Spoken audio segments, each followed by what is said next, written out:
코로나가 오래되다 보니까 많은 목회자들이 이런 말 저런 말 많이 하고 있습니다.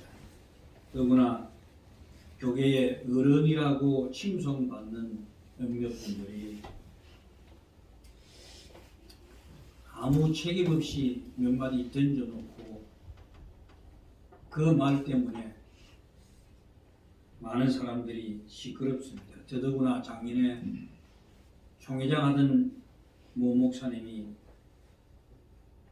비대면 예배를 또 주장하고 정부의 요구에 호응한다는 그 표현을 한 바람에 전부 이제 비대면으로 옮겨졌고 그로 인해서 지금까지 약 한 1만 교회가 문을 닫게 되었습니다. 그뿐 아니고 또 손봉호 장로님이죠. 그분이 루트를 비교하면서 이런저런 이야기를 하면서 그분이 유럽의 유행병이 번질 때 그들을 치료하러 쫓아다니면서 나를 원하지 않는 자들에게는 가지 않겠다. 왜냐? 혹시 나로 인해서 그들에게 감염이 될까? 내가 그러지 않는다. 그 말만 주장을 하고 있고 그러나 그때도 루터는 예배를 쉰 적이 없습니다. 그뿐 아니고 어떤 분은 비대면이 두 번째의 종교 개혁이라는 그런 말까지 내온 그런 참 어려운 가운데 여러분 교회 빠지지 않고 출석하는 여러분 너무나 감사합니다. 그러나 분명한 것은 성경에 모이기를 피하는 어떤 사람과 습관들 같이 하지 말고 오직 권하여 그날이 가까움을 볼수록 더욱 모이라고 그렇게 말씀하고 있다는 것 잊어버리시면 안 됩니다. 그래서 오늘 이 본문 말씀을 통해서 은혜가 무엇인지를 다시 한번 생각해 보려고 그럽니다. 오늘 그리스도인들이 살아가면서 가장 문제가 되는 것은 원론적인 이야기겠지만은 하나님이 원하시는 뜻과는 전혀 상관없이 살아갈 때일 겁니다. 그러면서도 신자들은 목적이 선하면 하나님의 일이라고 그렇게 생각을 합니다. 왜 그렇게 생각하겠습니까? 사실은 이런 바탕에는 복음과 연결만 된 것이라면 욕심까지라도 다 하나님의 일이라고 생각하기 때문에 그렇습니다. 이런 우리의 사고들이 사실은 복음과는 전혀 상관이 없는 일인데도 불구하고 오늘 현대 교인들은 이것을 심각한 문제로 보지 않습니다. 하나님의 뜻과는 전혀 상관이 없는데도 자기들 편한 대로 살면서 항상 앞에다가 교회와 복음이라는 이름을 붙이면 다 되는 걸로 압니다. 신앙생활도 자기들 좋을 대로 하면서 선교나 부흥이라는 주제를 앞에 놓기를 좋아합니다. 성경이 말씀하는 것과는 달리 자기들 마음대로 편하고 좋을 대로 마음대로 바꾸어 버리고 하나님의 은혜마저도 자기들 식으로 해석해 버립니다. 심지어 십자가마저도 자기들의 목적에 맞게 해석해 버립니다.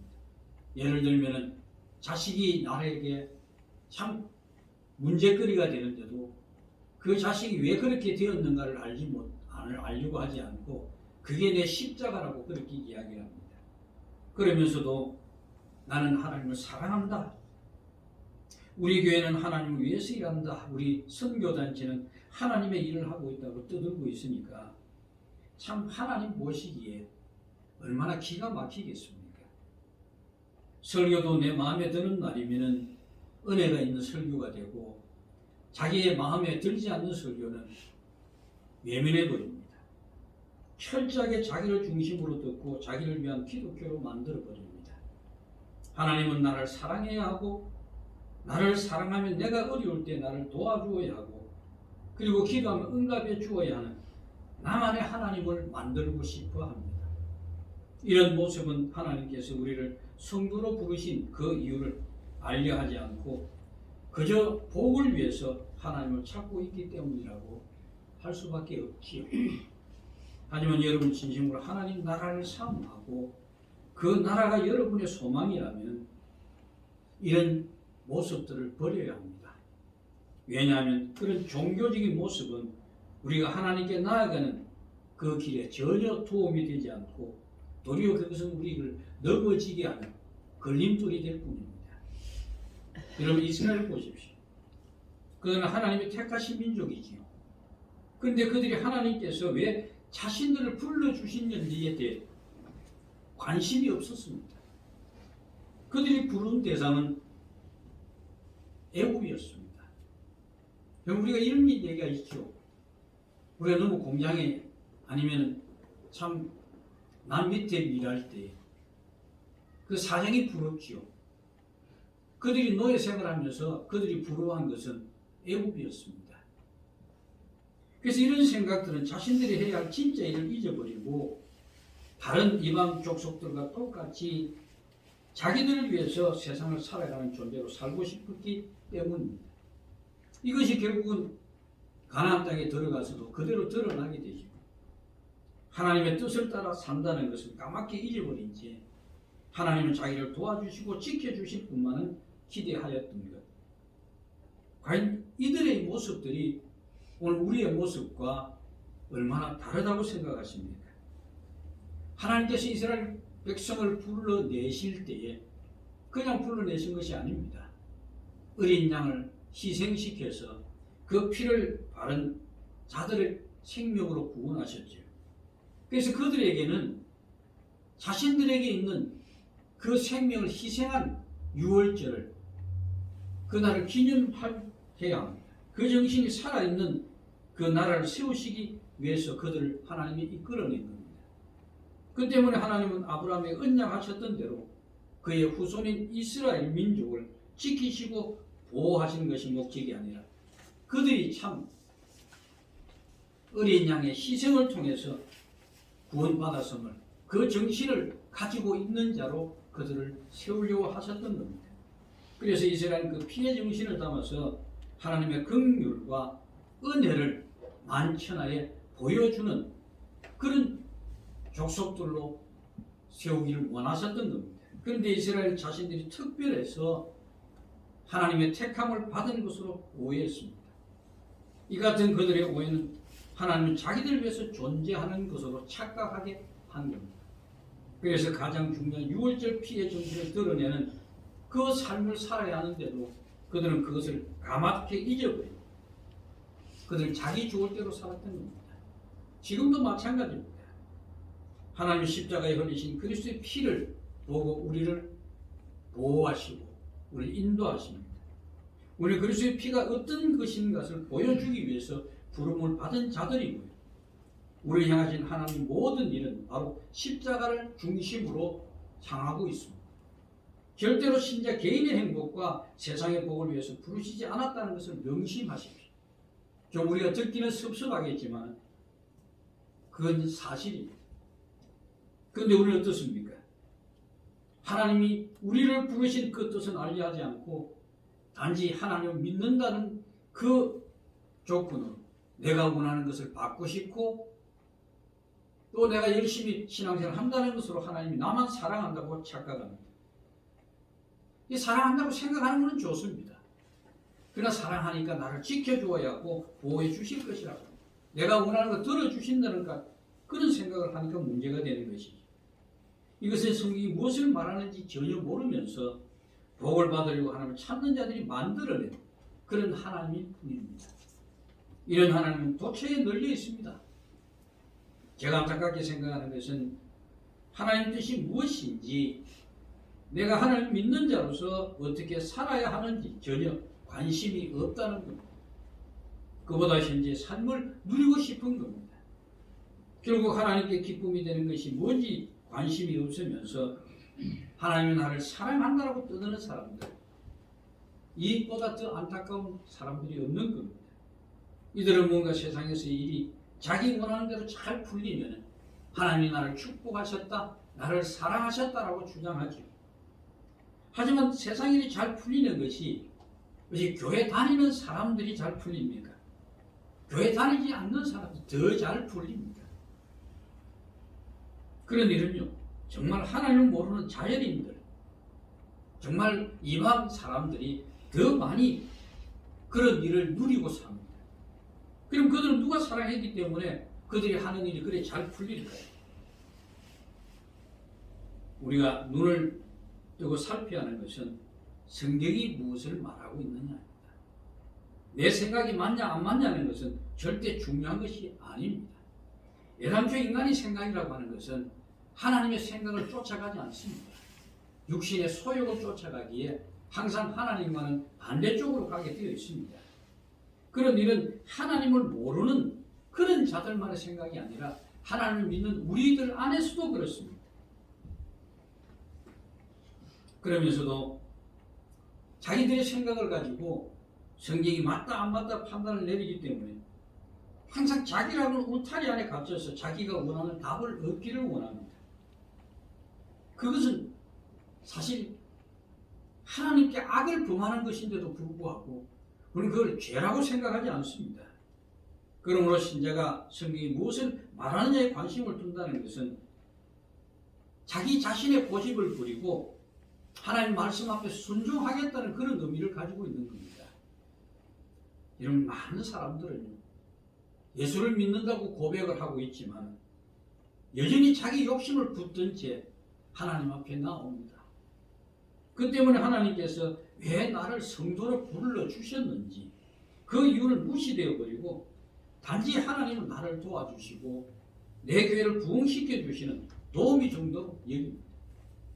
교회 성장이 문제가 아닙니다. 아무리 큰 건물을 지어 놓았다 할지라도 그 건물 안에 참된 신자들이 있는가? 그 교회가 정말 하나님이 계신 곳인가? 이걸 잘 살펴보아야 합니다. 이스라엘은 하나님이 부르신 민족입니다. 특별한 민족입니다. 그러면 우리 생각으로는 그들이 하는 일은 무조건 잘 되어야죠. 그런 그들의 삶을 보십시오. 어떻습니까? 망해버리지 않습니까? 왜 망합니까? 하나님의 뜻을 쫓아가지 않았기 때문에 망합니다. 지난 시간에 저는 하나님이 우리를 부르신 이유는 하나님이 기뻐하시는 정상적인 인간이 되도록 군사로 부르셨다고 말씀을 드렸죠. 하나님의 군대는 하나님만으로 기뻐하는 자를 말합니다. 물론 우리가 그런 인간이 되고 싶어 한다고 해서 되는 것은 아닙니다. 그렇게 되기 위해서는 우리에게 필요한 것은 하나님의 은혜가 무엇인지를 알아야 합니다. 그 은혜를 모르고서는 우리는 그 정상적인 인간이 될 수 없는 겁니다. 이 은혜 말하고 있는 것이 오늘 본문의 내용입니다. 53절을 다시 보시면 레위인은 정거의 성막 사방에 진을 쳐서 이스라엘 자손이 회중에게 진도가 임하지 않게 할 것이라. 여러분, 이 참 무슨 말씀입니까?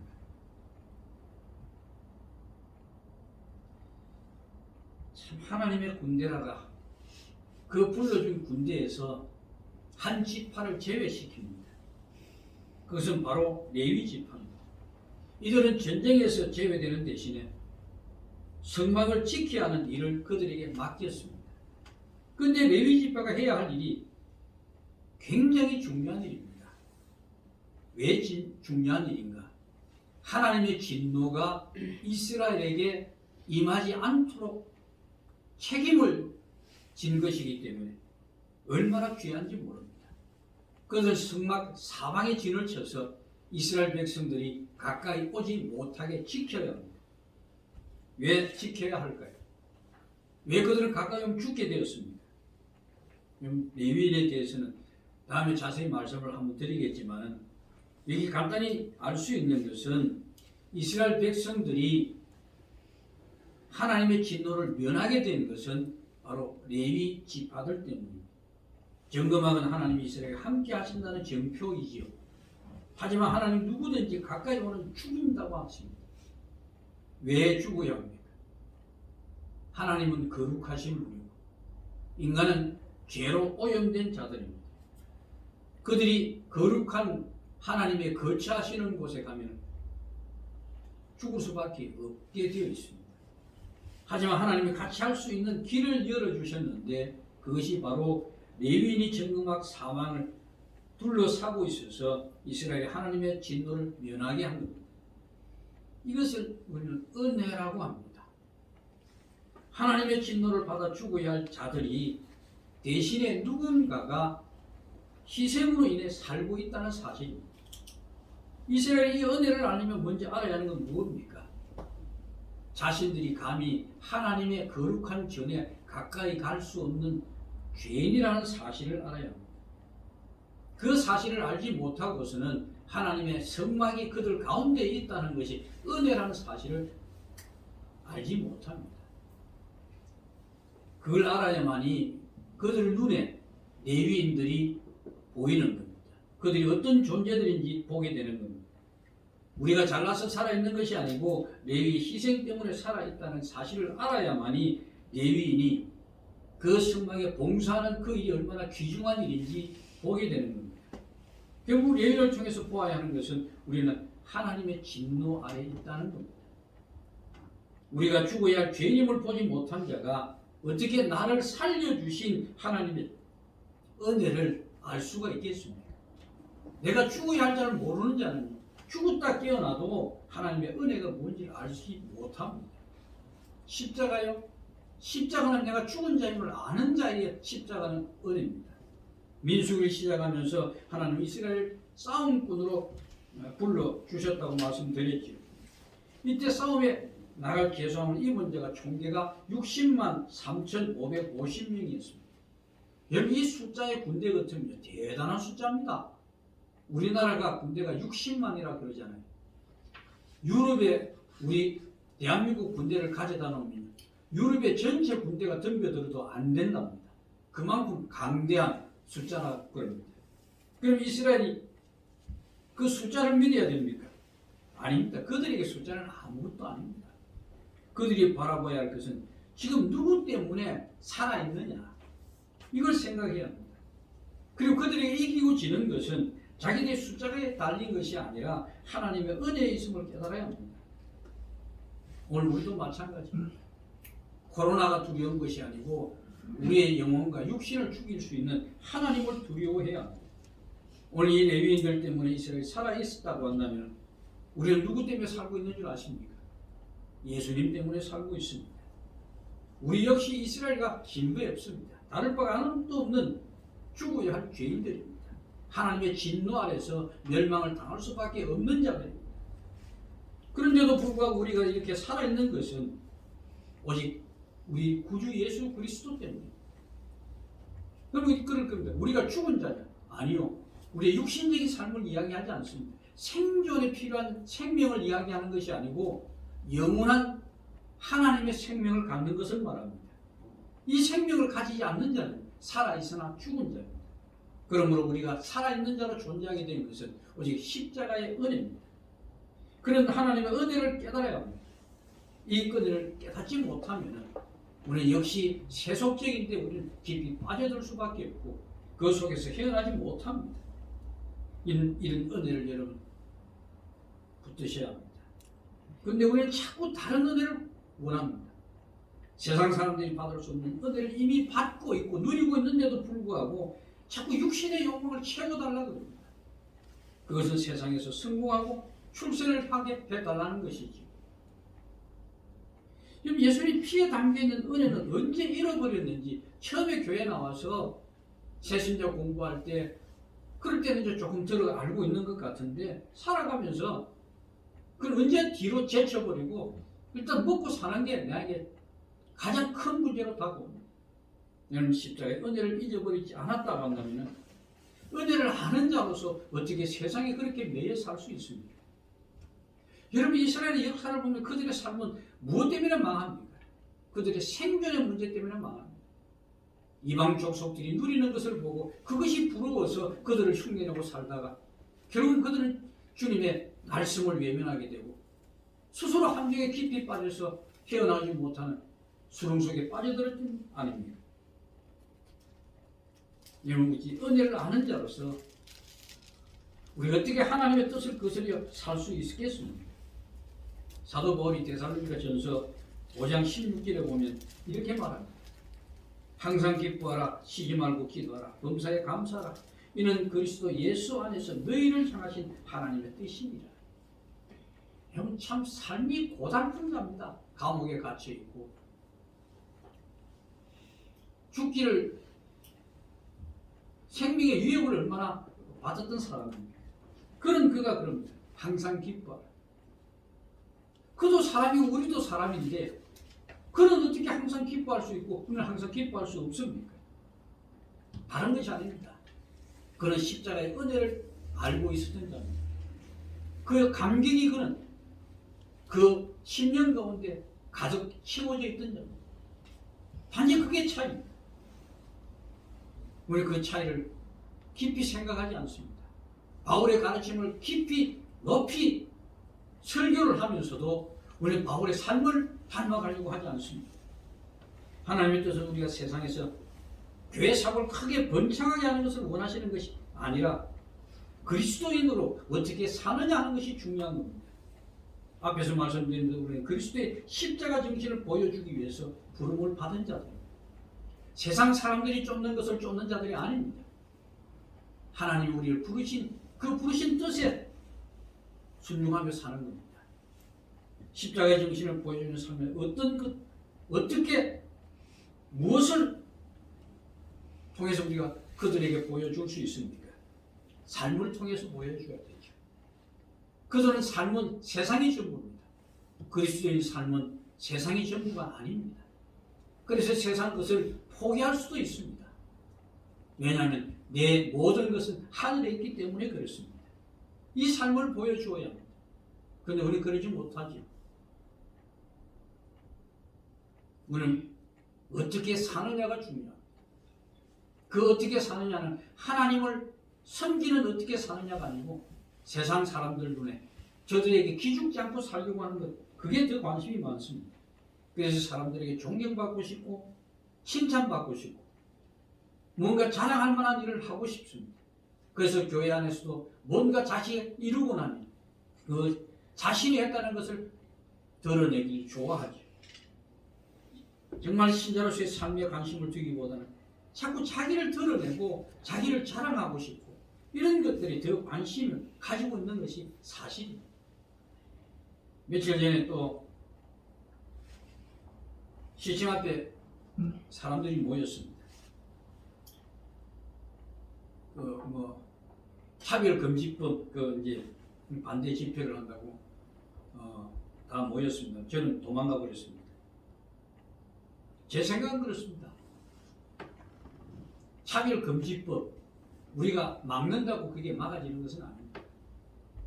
그보다는 이런 환경을 만들어 가시는 그걸 허락하시는 하나님 왜 그렇게 그걸 허락하고 계시는가?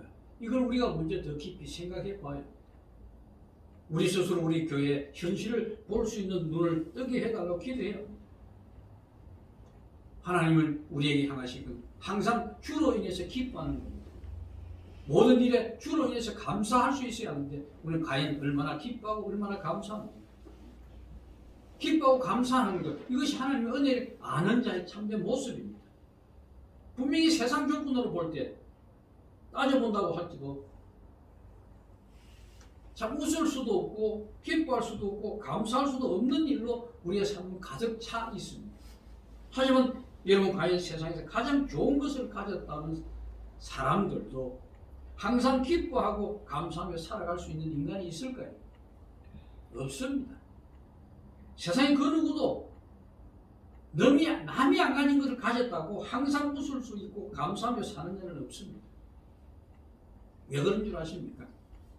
인간이 가지고 있는 욕심이라는 항아리를 채워줄 수 있는 것을 세상에 그 어떤 것도 없습니다. 그런데 신자가 세상 것으로 기뻐하기를 원하고 세상 것 때문에 감사하기를 원하고 그것을 얻기 위해서 열심히 기도한다는 것은 얼마나 우스운 일입니까? 결국 이 같은 모습은 세상에서 뭔가 좋은 일만 있기를 바라는